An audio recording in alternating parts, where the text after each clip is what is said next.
कभी मेरा पुत्र नहीं बन सकता है आर्य।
शोण और करण एक साथ। रुको।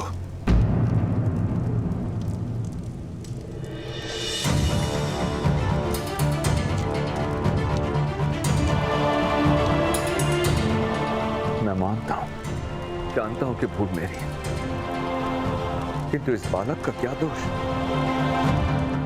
इस बालक का दोष केवल इतना ही कि ये मुझे आपके दोष का स्मरण दिलाएगा।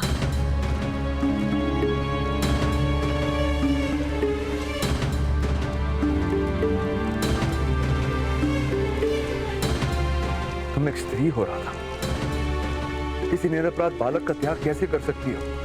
यदि आपकी इच्छा को आदेश मानना और आपके पाप को पुण्य समझने का नाम स्त्रीत्व है, तो मैं स्त्री होने को अपना दुर्भाग्य मानती हूं। यदि ये बालक अनाथ होता तो मैं अवश्य से प्रेम देती, अपना पुत्र मानती, किंतु ये बालक आपके विश्वासघात का स्मरण बनकर रहा है आज। किंतु ये मेरा पुत्र है, ये मेरे घर से कहां जा सकता है? अपने ननिहाल जा सकता है। आपके दूसरे पत्नी के परिवार के पास छोड़ दीजिए इसे, वो लोग पालेंगे, आसरा मिल जाएगा इसे वहां। पर वैसे भी आज सारा समाज जानता है ये मेरा पुत्र नहीं है आर्य। कल इसकी माता का परिवार भी जान लेगा कि मेरे हृदय में शोण और इसके बीच अंतर है। उचित तो ये है आर्य कि आप इसे आज ही वहां छोड़कर आइए।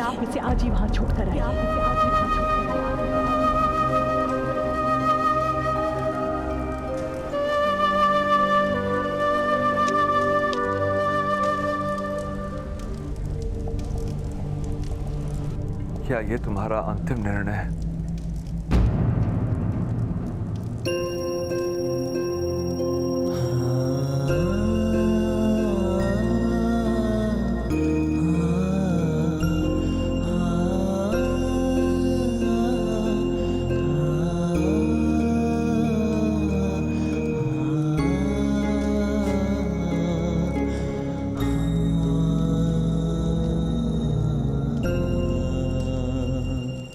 क्षमा करना पुत्र।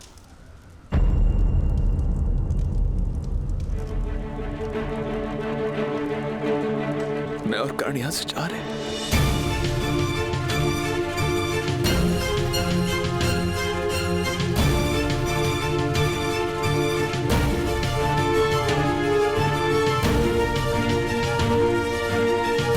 आप और कर्ण, आप मीरा और शोण का त्याग कर रहे हैं आर्य?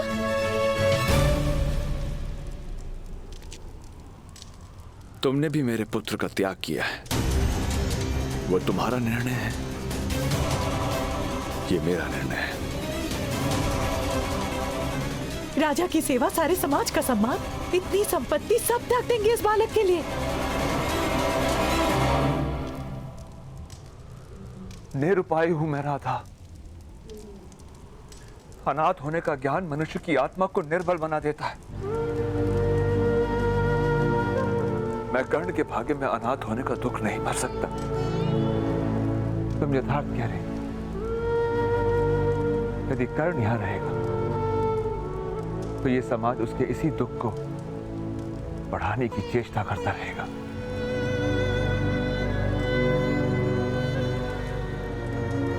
इसलिए मुझे ये गांव छोड़ना ही होगा। यदि आप मेरा त्याग करेंगे, मेरे पास जीने का और कोई मार्ग नहीं रहेगा आर्या। क्या आप जानते हैं? तुम साथ चल सकती हो।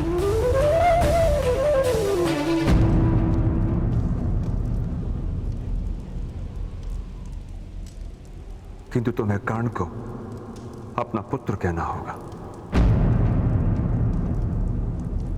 और तुम समाज के सामने कभी यह सत्य प्रकट नहीं कर सकती कि कर्ण तुम्हारी कोख से नहीं जन्मा,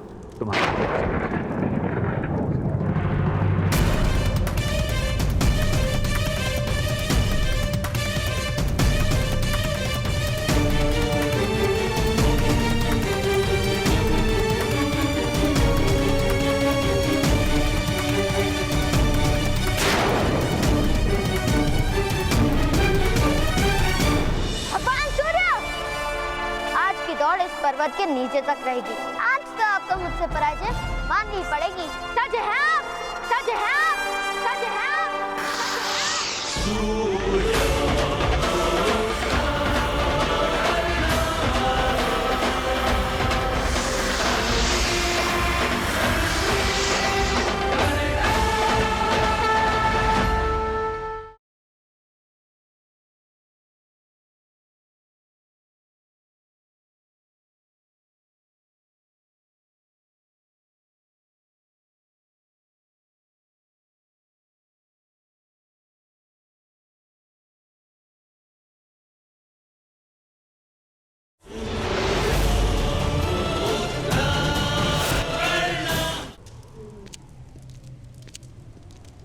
आर्या,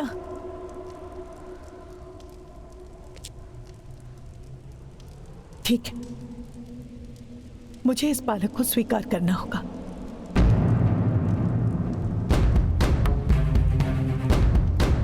किंतु स्मरण रहे आर्या, शरीर दास होता है, हृदय सदा स्वतंत्र रहता है। आज से मेरे हृदय पर आपका कोई अधिकार नहीं और इस बालक को मैं प्रेम नहीं दूंगी आर्या, ये अब जान लीजिए।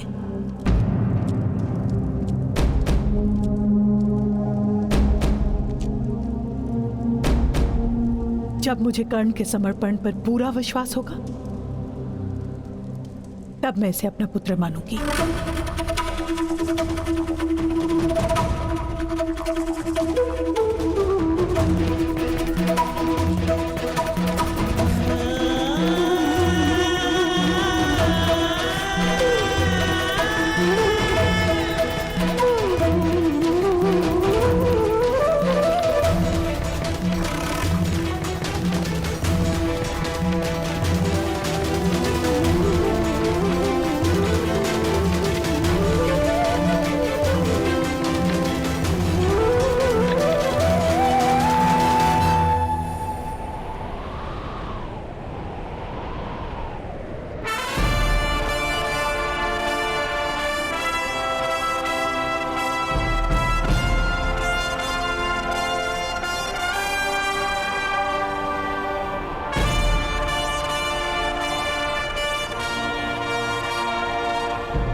की दौड़ इस पर्वत के नीचे तक रहेगी।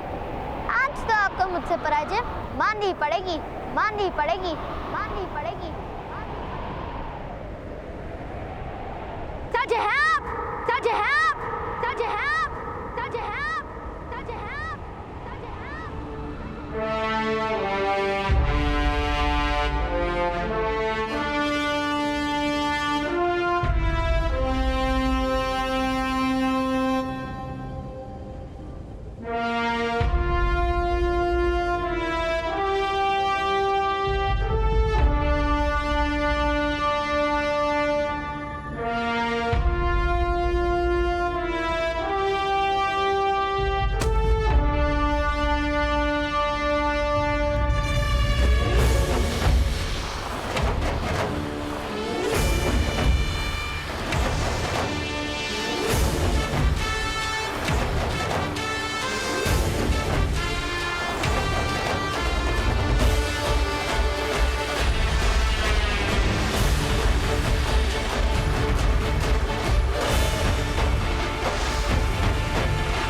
अरे राधा,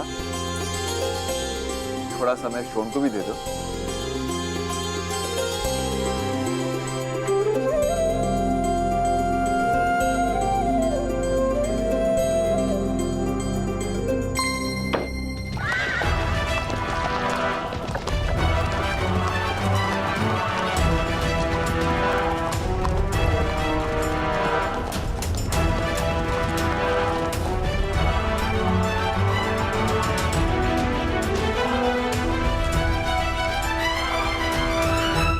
प्रणाम अधिरथ महोदय।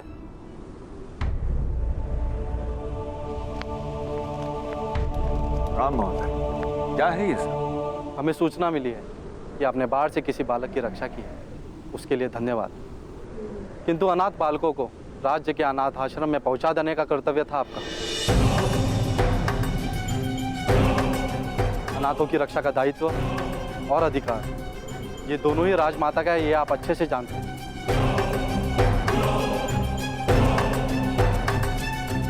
आर्य, ये क्या कह रहे हैं आर्य? किसकी बात कर रही है? कुछ नहीं राधा।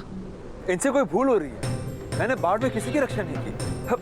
वास्तव में मैं अपनी ही रक्षा करने से कर पाया। सुषेण, किसी अनाथ बालक को अपना कहकर अधिकार कर लेने को हत्या से भी बड़ा पाप माना गया है, और ये बात तुम अच्छी तरह से जानते हो ना? किंतु मैं ऐसा क्यों करूंगा? ये दोनों संतानें मेरी है, अनाथ नहीं है। मेरी पत्नी ने जुड़वा बच्चों को जन्म दिया है, कर्ण और शोण, और ये बात सभी जानते हैं। तो फिर मुख दिखाओ अपने दोनों पुत्रों का। अरे तुम होते कौन हो मेरे पुत्रों का मुंह देखने वाले? मेरे पुत्रों की ओर आंख उठाई ना तो अंधा कर दूंगी। शांत रहो राधा। क्यों शांत रहूं मैं? क्यों शांत रहूं मैं आर्य? 12 वर्ष निसंतान रहने के बाद ईश्वर ने मेरी मनोकामना पूरी की, तो पुत्र प्राप्त हुए मुझे। ये होते कौन है मेरे पुत्र के विषय में प्रश्न करने वाले? प्रश्न तुम्हारे पुत्र के विषय में नहीं है राधा, प्रश्न तुम्हारे पति के विषय में है। अरे जा रंभा, अपना मुंह काला कर। जानती हूँ सबको पीड़ा देकर ही सुख मिलता है ना तुझे। ये मेरे पति स्वयं महाराज का रथ हाँकते हैं। महाराज को इन पर पूर्ण विश्वास है। महाराज के इतने मूर्ख हैं, किसी पापी को अपने रथी बनाएंगे? ठीक है, फिर बुलाइए दाई माँ को, सारा सत्य स्वयं उजागर हो जाएगा। ठीक है, बुलाइए दाई माता को। यदि दाई माता ने कह दिया कि ये दोनों पुत्र मेरे हैं, तो समाज के बीच तुम्हारी नाक काट दूंगी। हाँ हाँ, काट लीजिएगा, लेकिन पहले दाई माता को बुलवाइए।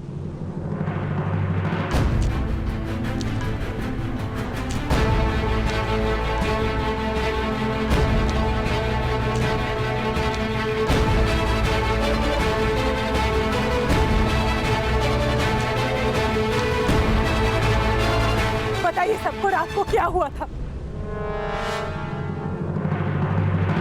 मेरे हाथों राधा के एक ही पुत्र का प्रसव हुआ, दो नहीं।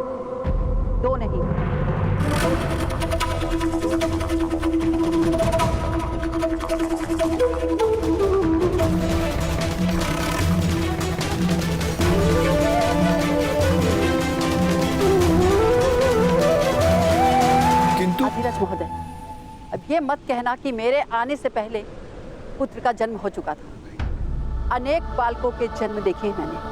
समझ तो मैं उसी समय गई थी जब आपने बालक को मेरे हाथ में दिया था कि उसका जन्म एक प्रहर पहले हुआ।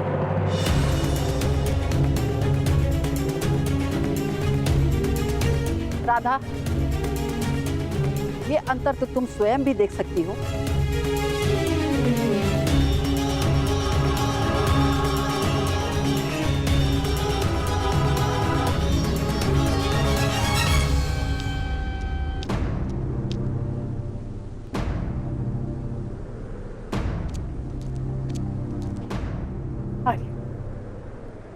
आर्य, ये क्या कह रही है?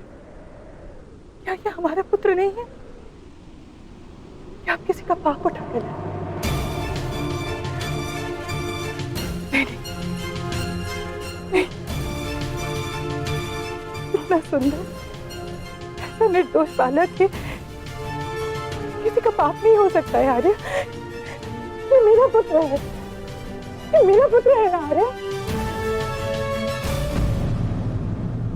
क्या जाने किस जात किस वंश का है ये बालक। यहाँ रहकर सूद के सारे आवासों को भ्रष्ट कर देगा। इसे ले जाइए यहाँ से।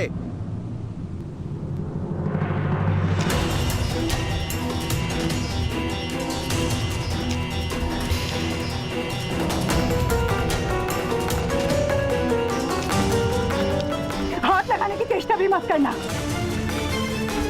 बालक दे दीजिए देवी। अनाथ बालकों की रक्षा का अधिकार महारानी का और राजकुमारी कुंती का है। नहीं आर्य, आर्य आप पहुंच क्यों है आर्य? नहीं ये मेरा पुत्र है।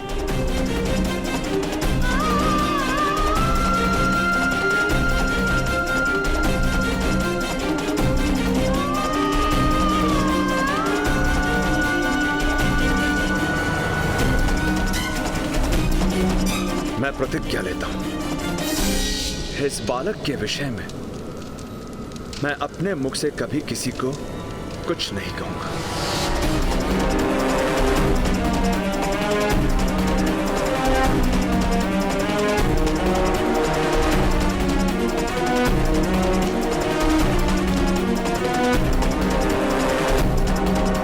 सत्य बड़ी ही सरलता से छुप जाता है सुषेण महोदय, क्योंकि केवल थोड़ा सा असत्य मिलाने से सत्य भी असत्य हो जाता है। ठहरिए।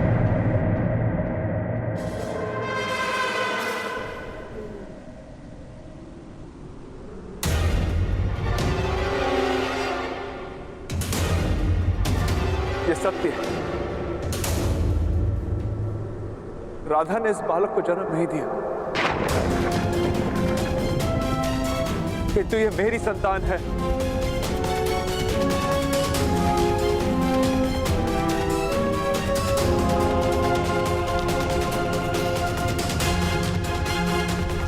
एक सूत का पुत्र,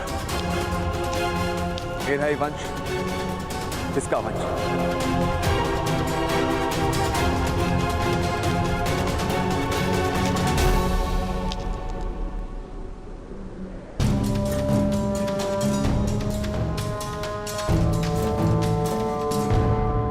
वो कैसे अधिरथ सुषेण, विस्तार से बताइए।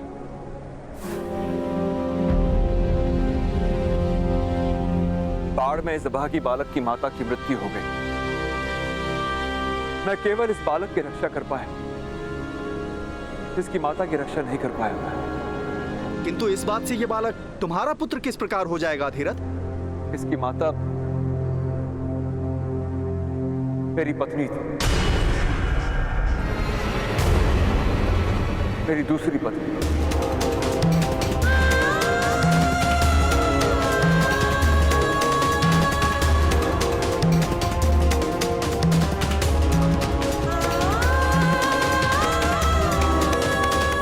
राधा के साथ विवाह करते समय मैंने वचन दिया था कि मैं दूसरा विवाह नहीं करूंगा, इसलिए मैंने राधा से ये बात छुपाई थी। लो भाइयों, कर लो बात। एक चोरी पकड़ने आए थे, यहाँ तो उससे भी बड़ी चोरी सामने आ गई।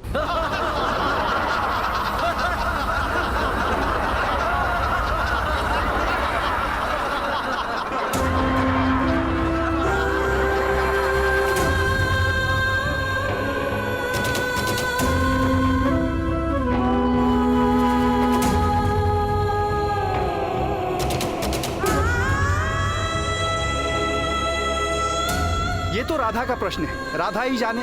यदि हमारा धर्म और समाज भ्रष्ट नहीं होता तो हमें क्या करना है? चलिए यहाँ से।